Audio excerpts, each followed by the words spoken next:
Okay, good morning. My name is Hilary Holmes. I'm a campaigner with Amnesty International Canada. I'll be making some brief introductory comments, introducing a number of speakers, and then we'll go to the usual questions and answers. Today, International Human Rights Day, should be an occasion to celebrate the Universal Declaration of Human Rights. Instead, we are here to mark the 10th anniversary of the human rights violation, the arrest and detention of Mohammad Harkat on a security certificate. As a removal procedure using secret evidence and closed proceedings, security certificates have been criticized by NGOs and experts, including the UN Committee Against Torture, as falling far short of international human rights standards.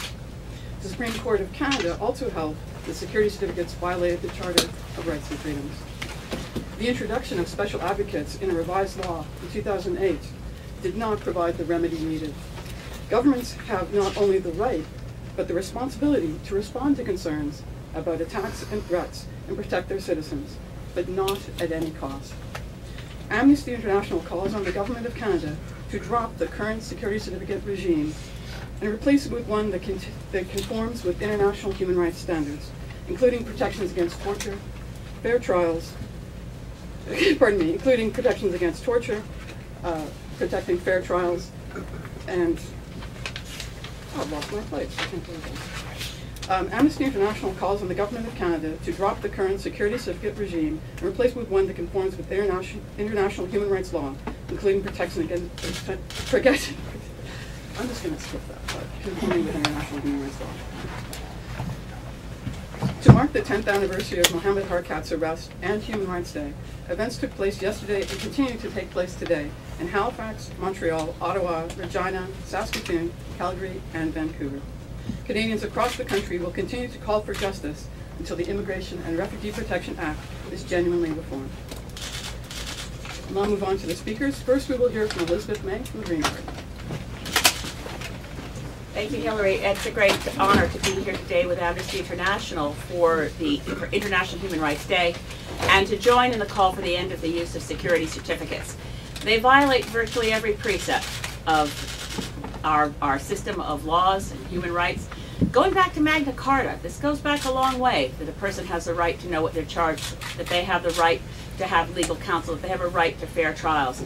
And with the political excuse that the threat of terrorism allows us to drop all our norms, forget about human rights, and that anything, including torture, is permissible in an era where terrorism can be whispered, I think it's really important to stand firmly that the Charter of Rights and Freedoms is non-negotiable and security certificates are offensive.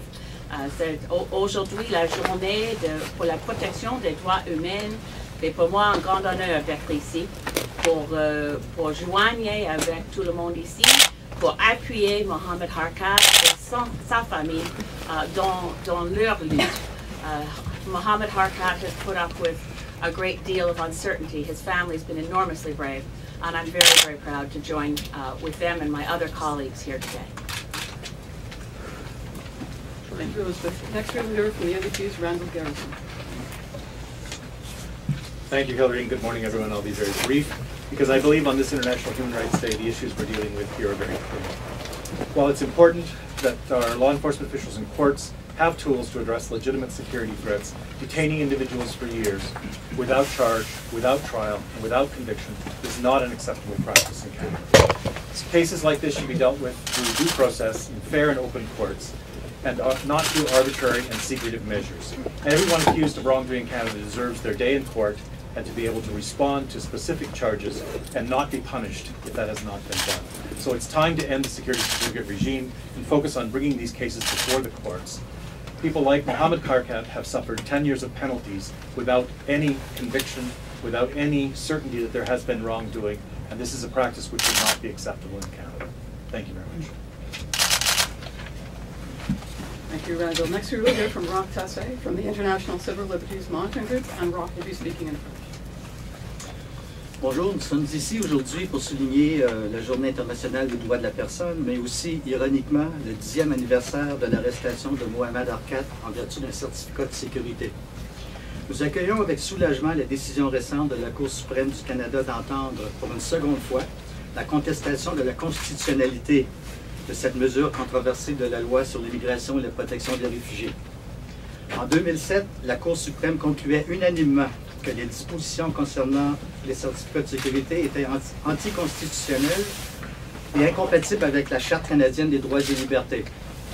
La Cour reconnaissait que la non-divulgation d'informations utilisées dans la décision de détenir ou de déporter une personne est une violation de l'article 7 de la Charte qui garantit, et je cite, « le droit à la vie, la liberté et la sécurité de sa personne », qu'il ne peut être porté atteinte à ce droit qu'en conformité avec les principes de justice fondamentale. Un an plus tard, le gouvernement modifiait la disposition avec l'introduction de l'avocat spécial, à qui on accordait des pouvoirs limités d'agir au nom des détenus, mais sans régler le problème de fond. Le nouveau mécanisme permet toujours l'utilisation d'informations secrètes qui demeurent inaccessibles à la personne visée et à la défense. Il rend encore possible de détenir ou de déporter un individu, non pas sur la base de preuves solides, requises par une cour de justice, mais sur la base simplement de rapports et de conclusions du SCRS et de ses partenaires. Les critères de preuve admissibles sont les plus bas de tout le système judiciaire canadien.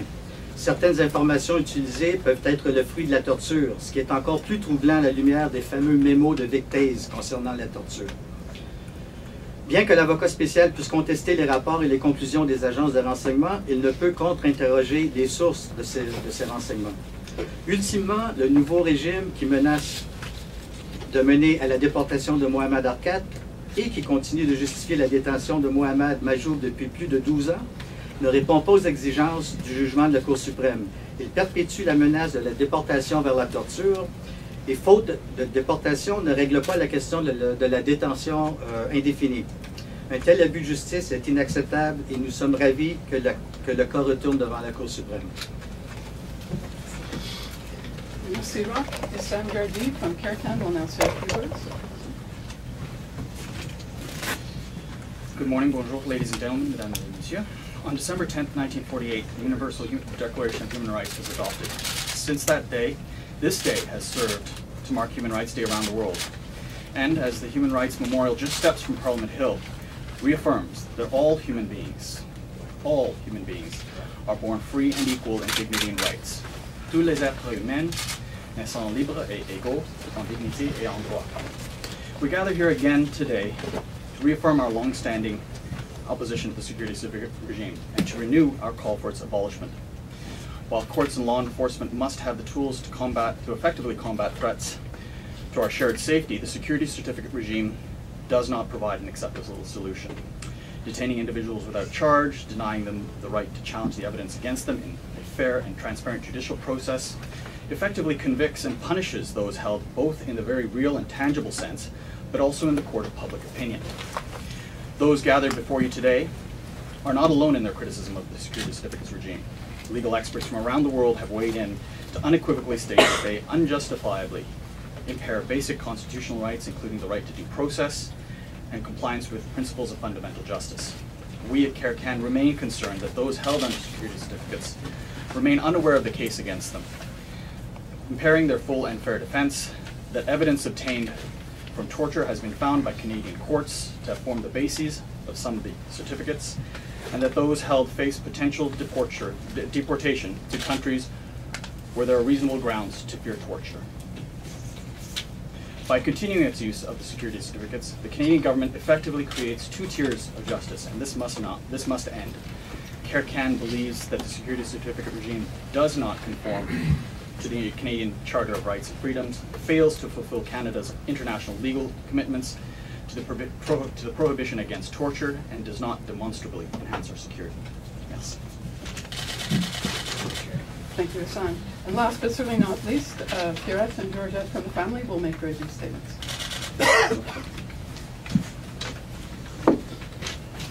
Hello, my name is Gabrielle. I'm Sophie and Mo's niece. I was 3 years old when my uncle was arrested. I remember going to demonstrations and visiting my uncle in jail, but not understanding why. I also remember that in grade 5, I was learning about the Canadian Charter of Human Rights and asked why my uncle was being treated so differently. I sometimes wonder what my family's life would be if this didn't happen. Would I have cousins and be able to babysit them? Would my Uncle Mo finally have his own business? Would my Aunt Sophie have so many health problems? But then again, life has been interesting. After all, not many kids can say that they have gone shopping for school supplies while being followed by CPSA agents, or having their uncle tied up to an extension cord just so he can recharge the GPS on his ankle, or not being able to show their uncle a funny video on YouTube, or that they have attended a superior court hearing. I have heard many things about my uncle, but the only Mo I know cares about his family, is always there to help his neighbors, likes to cheer me on when I'm playing hockey, and likes to do simple things like going to garage sales, making pancakes, and playing card games. We like to go to movies or fishing together. I only have great memories. One in particular is when my Uncle Mo finally got able to leave home alone without special permission. The first person he thought of was me. So we went to the Even if the past 10 years have been difficult on my family, there's one thing that is very clear to me. I know that my aunt and my uncle are my role models. I admire them because they support each other in any circumstances, and they continue to fight for their injustice.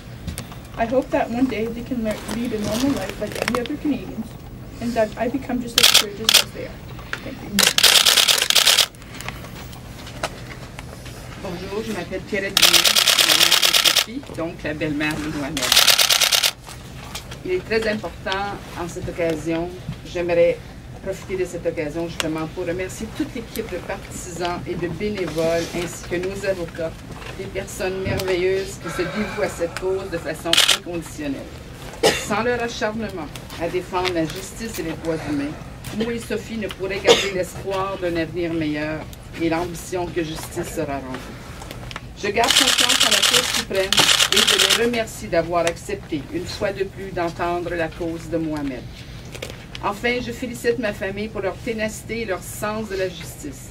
Un gros merci à Mohamed d'avoir fait de moi une meilleure personne humaine, plus ouverte et éveillée à la politique du Canada. Je demande à tous les Canadiens et Canadiennes de s'éveiller aux dangers de la loi sur le certificat de sécurité et de soutenir notre demande d'abolir cette loi injuste et inhumaine afin d'avoir un procès juste et équitable. Je vous souhaite un très joyeux temps des fêtes et je souhaite la paix à tous les peuples de la terre. Merci. That concludes our speakers. We notice that Mohammad Harkat himself is also up here if you would like to direct any questions to him, as well as the other speakers. This question is for Mohammad. On November 22nd, the Supreme Court said that they will hear appeals from your side as well as the other side of things here. First part of the question would be, how are you feeling about the announcement of these appeals? And the second part of the question would be, do you have any worries about the fact that the other side will have their chance to appeal as well? The first one is, you can see 10 years later, in a place like Canada, you're still fighting for a right to defend yourself. And this process, not the first time it's ended from the Supreme Court. It's ended before. It was before in 2006 and 2007, the Supreme Court decided this process is unfair. So basically, I'm happy with the Supreme Court accepted the case. At the same time, it's not you wait for, in this country, an open society, everybody have a right to wait that long time to defend yourself. At the same time, the process or the security certificate regime not affect me. You see my family is affected. The government, the second question, the government appealing the process, it's said to see I don't have access to the whole evidence, and when the appeal court decided with me, they're still not happy with the court. They want to appeal, to drag the process and to let me suffer and let my family suffer. Well, the bar's so high. I have a faith on the Supreme Court, and we see it before, and I hope this is the final stage for the whole process, or at least have a fair and open trial. How confident are you that you'll be vindicated? I'm confident. When you see how many times we went to the court and the appeal court or Supreme Court decided against unfair. We're not asking for, every country have a right to have security for the nation. But I have a problem with when you have going to the court and they not let you to defend yourself right and prevent you to question the informant in my case. And even the judge himself, he doesn't have access for the informant and the special advocate. You will see there is problem. And it's not me, I'm saying there is problem. The Supreme Court decided in 2007, the process unfair. So basically, I can't defend myself. I don't have the case in front of me completely. So we're not asking for the country have the right to have security, to have a law to protect themselves. But at the same time, I have a right to have a fair and open trial to defend myself. You can't just like drag everybody and the same process and innocent people like me, my whole family destroyed. Can you describe what it's like on a day-to-day basis for you underneath all the restrictions you have placed upon you? For example, yesterday the CBSA, Canadian Border Service, already was parked from my house. See the kind of life I living. So I went to my mother-in-law to visit her. All this yesterday, the car behind me like following me everywhere.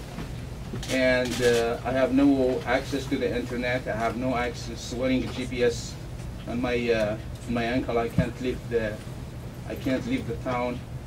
I can't have normal life like anybody else. And at the same time, the big problem I have, deportation still hanging there. So, you know, a threat is still, if I lose the whole thing, so I'm gonna get deported to a place where I torture or death. Any other questions?